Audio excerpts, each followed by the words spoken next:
Uh, Here we have a potentiometer. As you can see the circuit. So we have applied a potential difference of 2 volts across these two ends, and this is the potentiometer.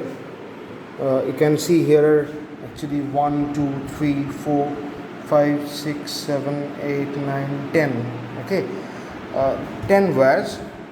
Though you can start the counting from here, so we call it the first wire, second wire, third wire, fourth wire, fifth wire, like this, 10th wire. Okay, so I have powered it on already. So there is a typically current flowing through this 10 wires, and I've connected the negative terminal of this cell across this one, which goes to the negative also to the power supply. And here the positive terminal comes to the galvanometer over here. At the negative terminal of the galvanometer, and the positive terminal is here in my hand. So we just you can see, if I just touch here, you can see there is a reflection towards the right, and suppose if I just touch here towards the left, so at the 10th wire I am getting a deflection towards the left, and at the first wire we are getting a deflection towards the right. So that means the null point is somewhere between. So just to check here, at the third wire again at right, fourth wire right, fifth wire right, sixth wire left. That means the null point is between fifth and the sixth wire.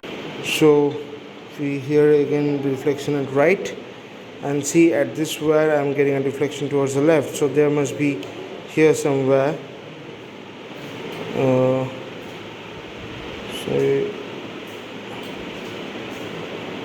Okay, so here, so it's here at this point I am getting a null point here. So at this point of the wire I am getting a null point almost. Again I am touching the wire with my hand, so there must be a disruption. So here this is my, as you can see, this is just see 1, 2, 3, 4, 5, 6 is the sixth wire. Okay, so this is the sixth wire. Now see here at this position I got the null point. Now again, like the previous instrument, I need to show you that we can use either this wire, but I have to touch the wire with my hand, so I will be using this point. I'll be connecting the wire to this point, and then our galvanometer is now connected to this rod, which is a conductor, and I'll be using this jockey, so I can easily press each of these knobs, buttons you can say, also switches you can also say, and just connect this to this. Okay, so see here we have got a deflection at the fifth wire here, but see this actually jockey has a reading from the top, so I'll go with that only. I'll just use the reading which is written here. So again, see here at fifth written on the jockey I'm getting a deflection towards the right. Again on 4 in the jockey I'm getting a deflection towards the left. So I'm now moving the jockey towards this direction, and see we got a null point. Okay, almost got it. Almost. Yeah, almost here. The null point is almost here. So it is at, like, see we have 2 readings over here, right? Now see, we're just starting the counting. We just start the counting from the line below. So this is the first wire, this is the second wire, third wire. So the first wire starts from here, and the second wire starts from there. So if I just use this as the first wire, then for this wire the measurement of the length must be from this side, and for the second wire the measurement of the left will be from the right side. So I can see that for the third wire again the measurement will from the left, and for the fourth wire then even from the right. So for even number of wires we are getting the measurement, with the measurement must be taken from the right, and for the odd number of wires the measurement must be taken from the left. So here we had another point at this point, almost here, yeah, here, okay, sorry, yeah, here. So this is this at this point, so this is actually 1 2 3 4 5 6, right? Yeah, this is the sixth wire. That means even number of wires, obviously. That means for the 5 wires I have to take 500, and for the 6th wire that starts from there I need to use this reading up here, 97. That is the length, the null point's length is 597. So that is it. That is the length of the null point is actually 597. Why 597? Because we have taken all the 5 wires from the below, and the 6th wire, as it is even, I have to measure the length from the right. So that is 597 is my length. That L over there, what you can see in the board, I did it previously. So the L over here is 97, and if in this case this was 500, this was 500, and so the length becomes 500 plus L, so this is 97. Okay, so it is 597, and here we use a 2-volt supply, so this potential difference would be 2 over here. So this is the equation, and from here we can easily calculate the EMF. Okay, so that is a practical only. So that's it.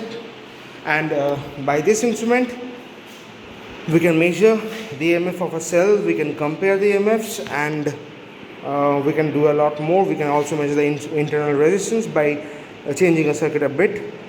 But what we can do with this instrument, we need to get the null point and the resistance calculation. Okay, so this is the practical. And one thing I think you have noticed, that during the practical, during this experiment, initially we had the null point here.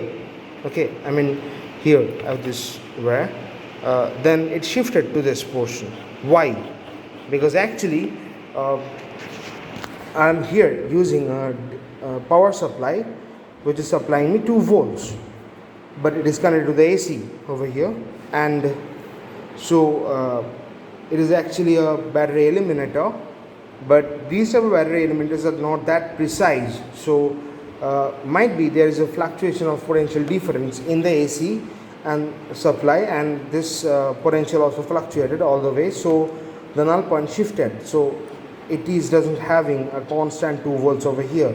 For this purpose we need to use a higher end power supply or an SMPS, which will maintain 2 volt potential whatever the AC supply may be. And here also there is a problem. I have used a normal 1.5 volt cell,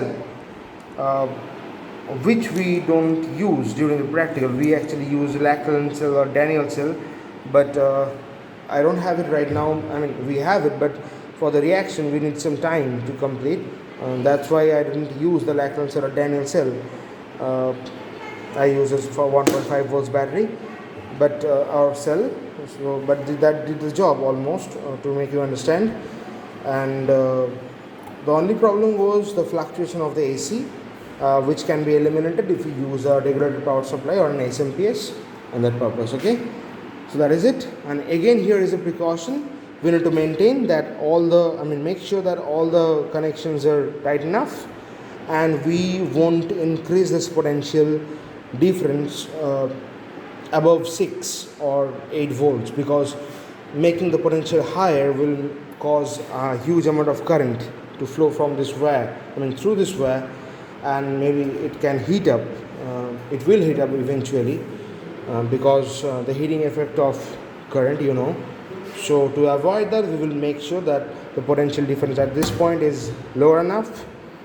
And obviously, and one more important important point, that if we apply less potential difference here than this, then we will never get a null point. Because suppose if we have a 4 volts potential difference at this point, and I am measuring the potential difference of, suppose here for this particular example I am using a 1.5 volt battery, but suppose just think, if I have applied 1 volt potential difference across this point, then the 10 wires would maximum give me a potential difference of 1 volts if I have used 1 here, but never 1.5 volts. So there wouldn't have been any null point in that particular case, where if I apply a less potential than this, so the potential applied here